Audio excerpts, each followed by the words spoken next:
Hello friends, welcome back to SMG ಅಪ್ಡೇಟ್ಸ್ಗೆ. Friends ನೋಡಿ, ಯಾರು ಕಾಂಪಿಟೇಟಿವ್ ಫೀಲ್ಡಲ್ಲಿ ಇದಿರಲ್ಲ ಅವರಿಗೊಂದು ಗುಡ್ ನ್ಯೂಸ್ ಏನಂತೇಳಿ ನೋಡೋಣ. ನೋಡಿ, KEಗೆ ಒಂದು ವಿಶೇಷ ಅಧಿಕಾರ ಗೋರ್ಮೆಂಟ್ ಕಡೆಯಿಂದ ಇವತ್ತು ಅಫಿಷಿಯಲ್ ಆಗಿ ಕೊಟ್ಟಿದ್ದಾರೆ. ಏನಿದು ವಿಶೇಷ ಅಧಿಕಾರ ಅಂತೇಳಿ ನೋಡೋಣ. ಇದರಿಂದ ನೋಡಿ ಸ್ಟೂಡೆಂಟ್ಗಳಿಗೆ ಏನು ಹೆಲ್ಪ್ ಆಗುತ್ತೆ ಅಂತೇಳಿ ನೋಡೋಣ. ಯಾಕಂದರೆ ಮುಂಚೆ ನೋಡಿ KE ಒಂದು ಜಸ್ಟ್ ಏನಂದರೆ ಎಕ್ಸಾಮ್ ಕಂಡಕ್ಟ್ ಮಾಡೋ ಬೋರ್ಡ್ ಥರ ಇತ್ತು. ಜಸ್ಟ್ ನೋಡಿ, ಇವಾಗ ಒಂದು ಎಕ್ಸಾಂಪಲ್ ಹೇಳ್ತೀನಿ. ಒಂದು 100 ಪೋಸ್ಟ್ದು ಒಂದು ಡಿಪಾರ್ಟ್ಮೆಂಟಿಂದ ನೋಟಿಫಿಕೇಷನ್ ಮಾಡಿ ಎಕ್ಸಾಮ್ನ ಕಂಡಕ್ಟ್ ಮಾಡ ಅಂತೇಳಿ ಕೊಟ್ಟರೆ, KE ಕೊಟ್ಟರೆ ಅವ್ರು ಜಸ್ಟ್ ಏನಂದರೆ ಒಂದು ನೋಟಿಫಿಕೇಷನ್ನ ಮಾಡಿ ರೋಸ್ಟರ್ ವೈಸ್ ನೋಟಿಫಿಕೇಷನ್ ಮಾಡಿ ಎಕ್ಸಾಮ್ನ ಕಂಡಕ್ಟ್ ಮಾಡಿ ಮಾರ್ಕ್ಸ್ನ ಬಿಡ್ತಿದ್ರು. ಎಲ್ಲರದು ಮಾರ್ಕ್ಸ್ನ ಬಿಟ್ಟು ಅದನ್ನು ಏನು ಮಾಡ್ತಿದ್ರು ಅಂದರೆ ಡಿಪಾರ್ಟ್ಮೆಂಟ್ಗೆ ವಾಪಸ್ ಕೊಡ್ತಿದ್ರು. ನೆಕ್ಸ್ಟ್ ನೋಡಿ, ಡಿಪಾರ್ಟ್ಮೆಂಟ್ದವ್ರು ಏನು ಮಾಡ್ತಿದ್ರು ಅಂದರೆ ಅಲ್ಲಿ 1:5 ಕರಿತಿದ್ರು ಒಂದೊಂದು ಡಿಪಾರ್ಟ್ಮೆಂಟಲ್ಲಿ. ಕೆಲವೊಂದು ಡಿಪಾರ್ಟ್ಮೆಂಟಲ್ಲಿ 1:3 ಕರಿತಿದ್ರು.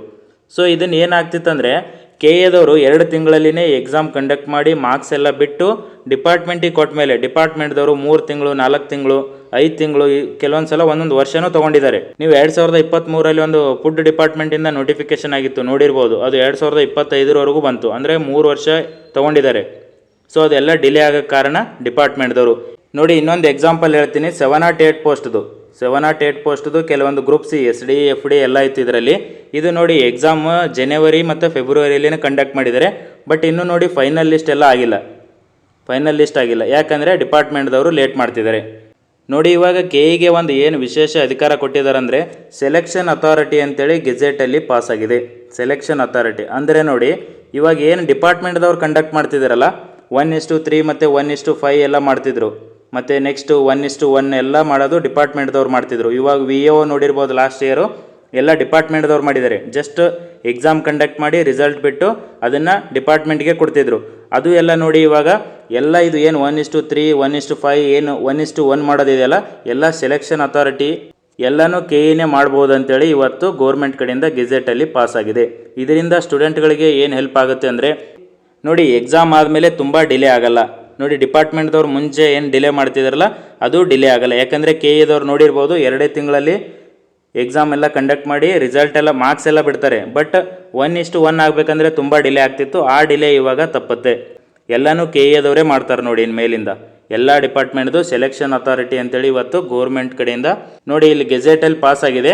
Karnataka examination authority shall be one of the selection authority ಅಂತ ಕೊಟ್ಟಿದ್ದಾರೆ. Purpose of the recruitment of the post in the civil services examination.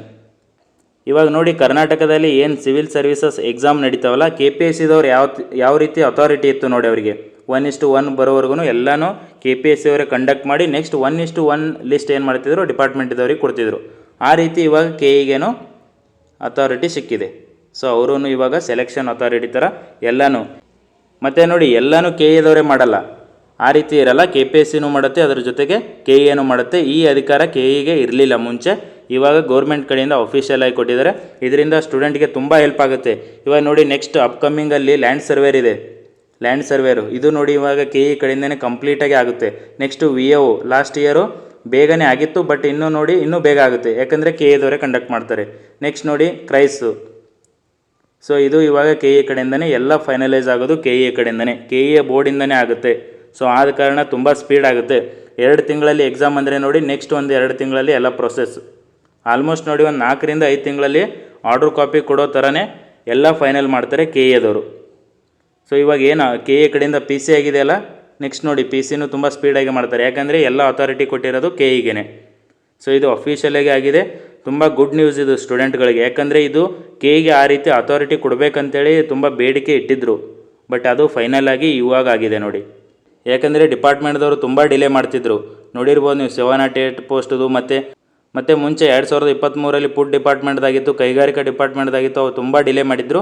ಆ ಥರ ಈಗ ಡಿಲೇ ಆಗಲ್ಲ, ತುಂಬ ಸ್ಪೀಡ್ ಆಗುತ್ತೆ. ಕರೆಕ್ಟಾಗಿ ಓದಿದ್ರೆ ಒಂದು 6 ತಿಂಗಳಲ್ಲಿನೇ ಯಾವುದಾದ್ರೂ ಒಂದು ಜಾಬ್ನ ನೀವು ತೊಗೋಬೋದು. ಲ್ಯಾಂಡ್ ಸರ್ವೇರ್ಗೆ ಹೋದವ್ರಿ ಲ್ಯಾಂಡ್ ಸರ್ವೇರ್ ಓದಿ, VAOಗೆ ಹೋದವ್ರಿ VAOಗೆ ಓದ್ರಿ, ಮತ್ತು PCಗೆ ಓದ್ತಿದ್ರೆ PCಗೆ ಓದ್ರಿ. ಎಲ್ಲನೂ ಮಿಕ್ಸಪ್ ಆಗಿದಾವೆ ಅಂತೇಳಿ ಎಲ್ಲದಕ್ಕೂ ಓದೋಕೆ ಹೋಗ್ಬೇಡಿ. ಯಾಕಂದರೆ ಎಲ್ಲದಕ್ಕೂ ಸಿಲೆಬಸ್ ಚೇಂಜ್ ಇರೋದು. ಲ್ಯಾಂಡ್ ಸರ್ವೇರಿಗೆ ಬೇರೆ ಇದೆ, VAOಗೆ ಬೇರೆ ಇದೆ, AOಗೆ ಬೇರೆ ಇದೆ, ಕ್ರೈಸ್ಗೆಲ್ಲ ಬೇರೆ ಇದೆ. ಸೊ ಆದ ಕಾರಣ ನೀವು ಒಂದೇ ಜಾಬ್ಗೆ ಫೋಕಸ್ ಮಾಡಿ ಓದಿದ್ರೆ ಯಾವುದಾದ್ರೂ ಒಂದು ಜಾಬ್ನ ಕ್ಲಿಯರ್ ಮಾಡ್ಕೋಬೋದು. ನೋಡಿ, ಇಷ್ಟು ಇವತ್ತಿನ ಮಾಹಿತಿ ಇತ್ತು. ಎಲ್ರಿಗೂ ಗುಡ್ ನ್ಯೂಸ್ ಇದು. ಓಕೆನಾ? ಇದು ಕಂಟಿನ್ಯೂ ಸ್ಟಡಿ ಮಾಡಿ. ಮತ್ತೆ ನೆಕ್ಸ್ಟ್ ವಿಡಿಯೋದಲ್ಲಿ ಸಿಗೋಣ. Thank you friends.